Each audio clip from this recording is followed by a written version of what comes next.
Nobody can take my place, oh. No be today, where we are so. Money have to come my way.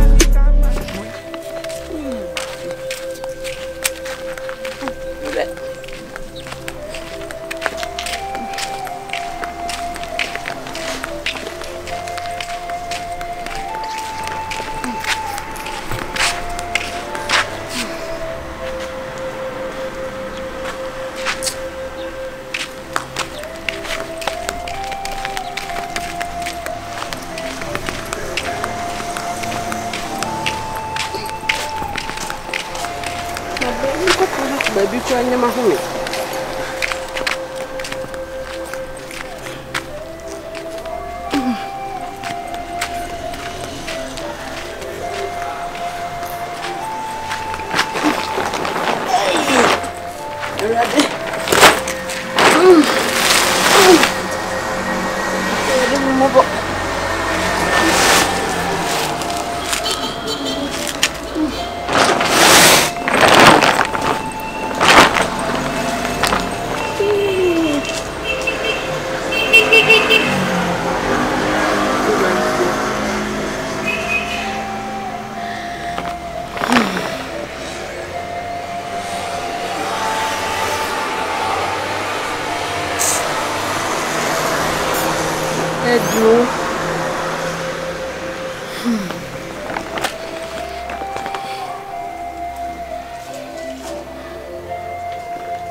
Stop me, yeah. Nobody can take my place, oh. No be today, where we are so. Money have to come my way. Money have to come my way. I said no be today, where we are so. Money have to come my way.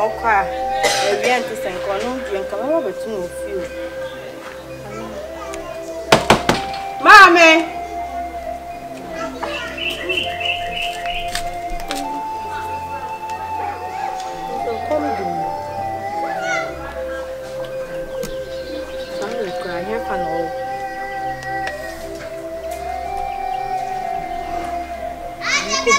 Maybe or disappointment. Mr. Man, so dull. Somebody may be saying, Mana, Yenetza. Baby, I may be saying, Pentecost Nami, Mr. Man, so dull. Somebody may be saying, Mana, Yenetza. Tell me, baby, me say ye. Man to sit down. Daddy, baby, say ye. Oh, man, you let that. Tell me, baby, say ye. If you are good afternoon. Fine morning. Sorry, good morning. Fine evening. If you are making Castle, me see you again. I want to me call her not when you are buying so much air plant now. Because school buy mine for now baby success or this funny mawa. Then come up with my bet now about What's your Uko school? Two Bible as a man, you what is a for mammy?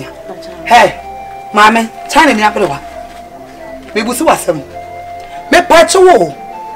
So, mammy, anywhere. Me a piece FM. And I'm your YouTube. And I'm your NGFM. And I'm your Tinker. But you let me know. Me show my show. Ah?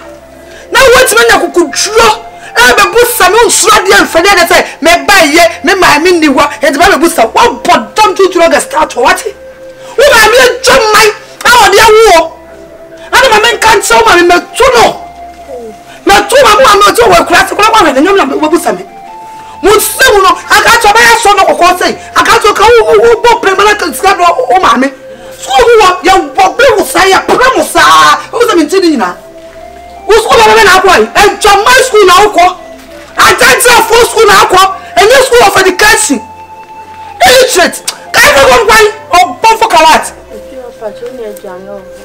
what's it and you for plus my yo me mommy send me word you no one me jejeje I can be good from me tie ya so me mo again we you come what we have come, oh, mammy, I did see we hear that one. Who put your mouth school one? School by an hour. School by an hour. My two mammy, go on dancer for your mammy. Can't you walk? I saw the Usu. Hey, it's open your team. You are cleaning softly. Open your team. So, what should him do? Open your team. Open your open your own. What you made the women pour the so much yes. Crossing me back. What do you see? What for that title when you a cracketwa na so battle? Cracketwa na so what stress on na so battle? Can you go this hotel? O make us be power ni. What does you now? What nim so say me? Me what nim so say me? So me so say e be do say. Me to be sure be force you papa. What nim so say me?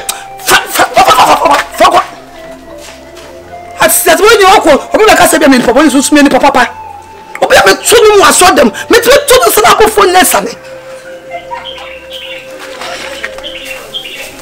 Pressing hey who does over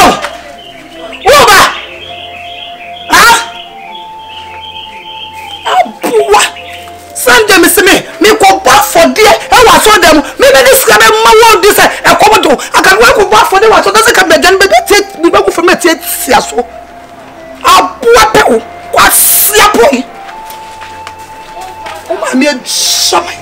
Such oh, my dancer. The enemy are say, ya be here, we never know we are here. And say, what ya can see a pan and be here as we see what we see car baby. So I'm going to call it. What do we understand? Oh, my, I don't understand. I'm a part of it. What we go to the power. Oh, my, I'm here to the same good set in it. As I saw from quite. What's ya? I don't question before.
Kyekyeku.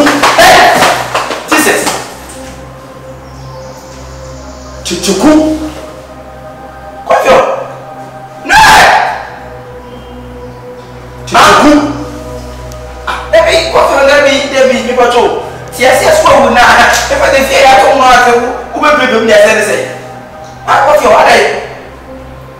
Kyekyeku. Baby a me da no. Me kra dia wo ho bebre. Mama me kra dia wo ho. Kyekyeku. Baby a me ma me da ne nye. Sha. Kono ko mo no ma me. Na mo ntwa ni fa ko hwe me ma me. Debi Anyesa. Kyekyeku anyesa. na me dia ko me dia ko de ma Confion. Ah. Confion me ma ne be ko presa dia be na. Me na me dia ni. Sama me ka de me sam. Sama me ka de tie ni ye. Me say me ma me dabre mu nye. Enti ko no ko bo na ma ne. Na mo ntwa ni fa ko hwe me ma me. Anyesa da ma ba biem no. E be mo tasem. Bejie. Jesus.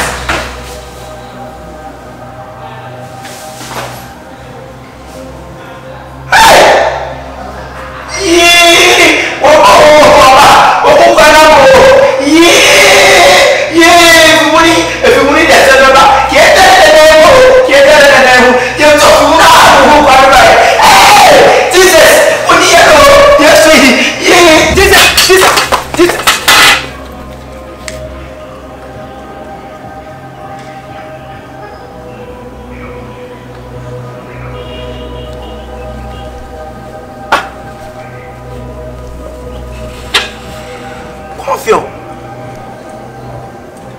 Na Confion me dia boni be na mai. Ha?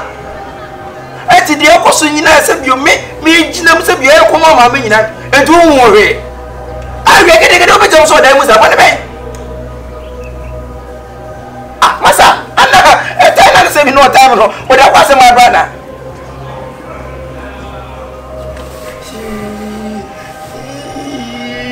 Confion soli. We say mo dai mo. We say mo dai. Asaba 39.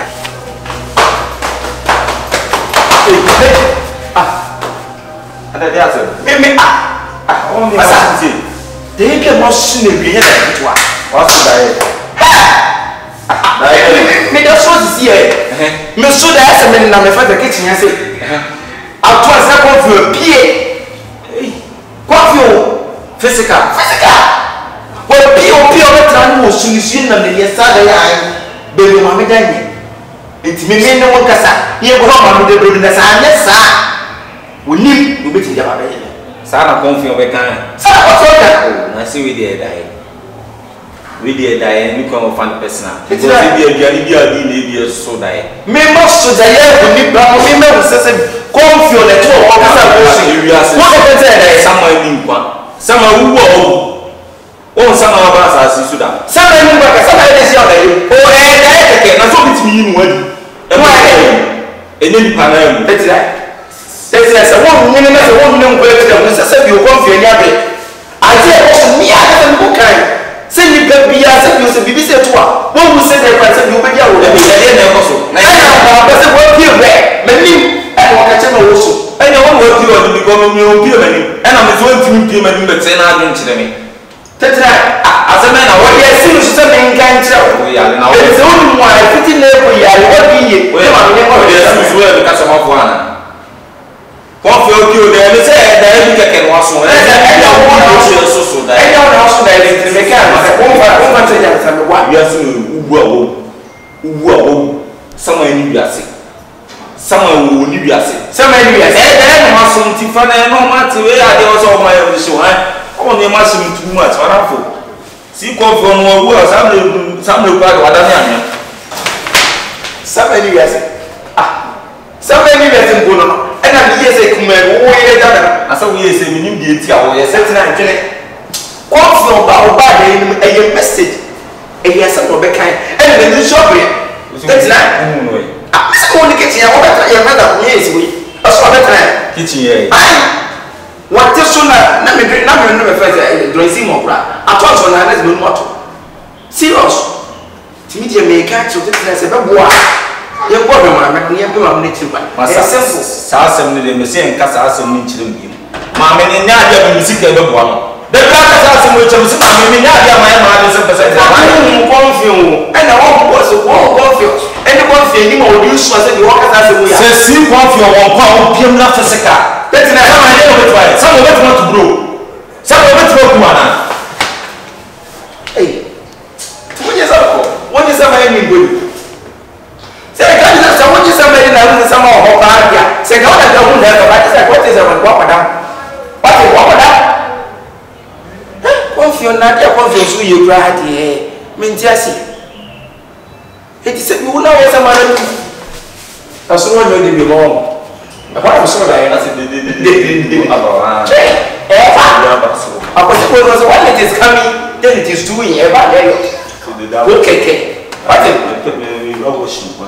John Talker. That's the devil. Baby.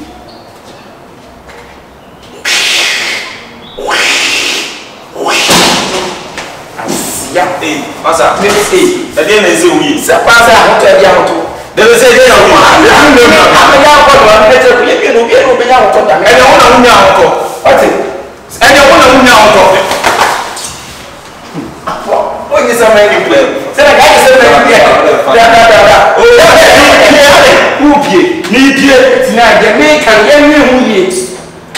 what that you and I'm going to see all here to see car. That is so just there. Now, we must have over 20.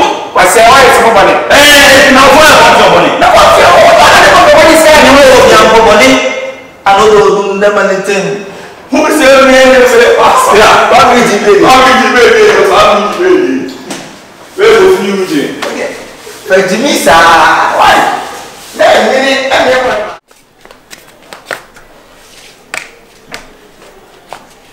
Hey, yeah. So good afternoon. Afternoon. Because you with you, many is a woman. Me show maybe. I'm said you know ye Dana somewhere. Now I'm said me because me busanana obido for bicha bisin ma me ti ase ti ka me mra ase. What you give you? We cried can you be biasa na I'm say one and Dana someone. To one or two mamma. Mamma. Sister mamma not too fear. Madam, Debbie. Now don't get me about your back.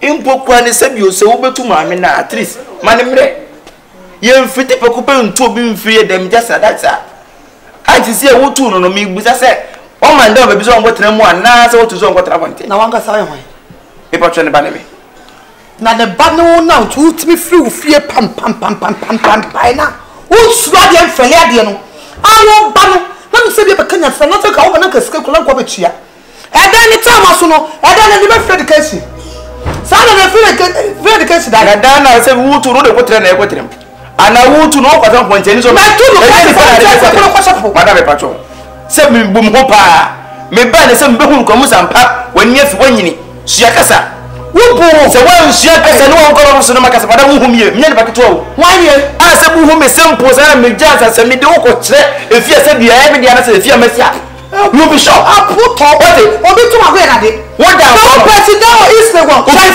as me win you put say ofi for ninti na se bo I want to say wunni una say wunni no what if you are just wunni ba what na for say mami say ka o mami a ele say ka ne ho na say ka be to ma koda montia I say me mami to say ka to na koda montia mo say na wunni no what kache some no me bu say ka na ko no one point time is my fault wunni me wunni why wunni be ko na me takwa me minimo who are you madam wunni ma say who are you wunni be ko oh forget about you forget about me yes I mean forget about me madam me paraboko na se na misiti ya na se be hu ni pakro na se bi oya sande o surprise me pa sister when nim no be better than power responsible na me ba adwi mu dia me responsible kra ma padam bu responsible kra na se na be mu pa hu tu se hu tu ma de ko tan hu tu ma no ko tan na ai se ma me na jira ai se e fere hu ko kam ka ti se ai se odi mo se wuti mi oba nanto na mrika na fira sei me hu se ko so ye wan so ye hu se ko na ko mi tie tie aso se po Mama, Jimmy, Mama, tell me, Mama, say, what me as a can even make a car from Madame. Let me come off in the radio. Mammy, her enemy, coming. But I have who has the most of them by the cemetery, just get the I have it yet. I don't say, oh, yeah. Continue. Whatever I say, I never know. Me before making my trouble, make a shout. Make my trouble at the time. Who is it? Is Diana? Have troubles. One troubles is this one. One like I say. Oh, but just look at you. Just look at you. What's up? Sister, make a show. C'est fitting now, madame. We better fee, not say, be nameless song. And I tell so near skill to a young what's yet. You're fit up a couple and to the Malabus of Formlanza. As I want to know. Can't you to come up? I teach. From so many parties, I can't. Someone make come look at you, but two never make a free fiancé. But I mean, who will sit and bother this letter, Yanni? Who will sit on at me? It is a wound to know. Are you feeding me? Are you feeding me? I'm not feeding you. Better in court. Who like you are? I remove him. You remove what? I remove him. You remove him. Where to stay? You remove what to stay? Forget about that. Me forget about it. You stop forget about it. Sister, that's it. Why are you more? Yes, we are making your one more serious. What's it? The one free out. The more one person serious. Why did say the more we do? Who is getting into the all rich man like you? See, I'm sorry. What do you imagine me? What a damn mama will be able to do a first petrol. I was the four. Come that's my top number more banner or more perfume than you want. It was a person. What a damn mama you to petrol. It's on face. Offense. Says a worker. Sir, it's on face. Say, you are witness. What am I witness? We are witness. Attempt to kill. Attempt to kill. Me attempt. Do you want to kill me? Me go me do them make me what is sister now why is it? So me go shoot me car. Me shoot my me too. Over to my too. When I catch up. When I bet them. Crash. They realize they una. And they go so wood baby madam. Over them. What for them what? Who yale? You want sika for ko what say wa? Omo na ma omo ba. Omo perfume mo ka e wo mo. What na say? You know you to be so me na nya too. Owo say sika ni ba ko say. What say ni apa? My job. Mami mweska for. Whoa!